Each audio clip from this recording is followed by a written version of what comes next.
When we bought the house about 11 or 12 years ago, there was a rudimentary kind of a playhouse floor up there. It was like a play fort. It was old and rotten, and we decided to tear it down. And our friend James said, you know, you ought to build a tree house up there. Initially, my reaction was, as this thing developed, what in the world is going on here? Silly, imaginative, fun stuff.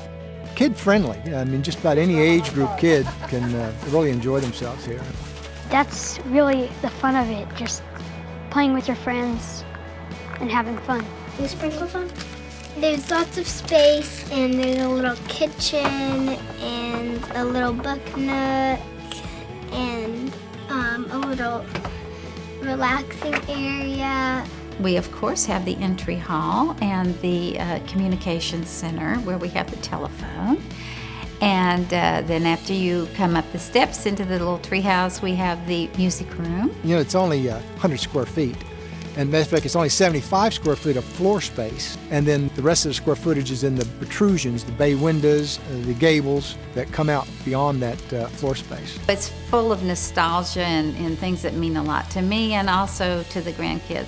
She would always come with a piece of stained glass or things that she found or wanted to incorporate into the treehouse. It was really fun building it because I would go out and find pieces of old junk that James could kind of build into it. So there was a lot of found materials to actually build the house. The front door is an organ door from a church. So Jerry brought that home and I reframed it and put that as the front door.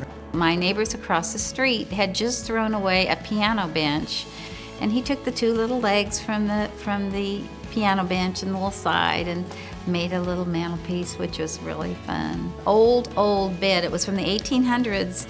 And James took that entire bed, cut it up, made the legs into the legs of the treehouse and the corbels into the windows. And then after the kids were growing, then we needed to build a little bit more. We built the slide, and then we added the climbing wall next, because that's 5-year-olds. And then we added the climbing ladder, which is like 6 and 7-year-olds. And then last, the zip line. We probably have 6 or 7 birthday parties there a year. People, our friends, grandchildren, and our children's friends want them for their children. Every single sports team. And she just gets a kick out of it. She's a very social person. She loves having people over. I think the only time she's sad about the treehouse is when it's not being used. I just didn't have a real good experience with one of my grandparents, and I never felt particularly loved or valued, and I wanted to have happy memories for my grandchildren. I've written myself letters since I was 10 years old. This is a long letter about how I felt about somebody, but at the very last paragraph says, no matter what happens in my life, I pray that I can be the best grandmother possible.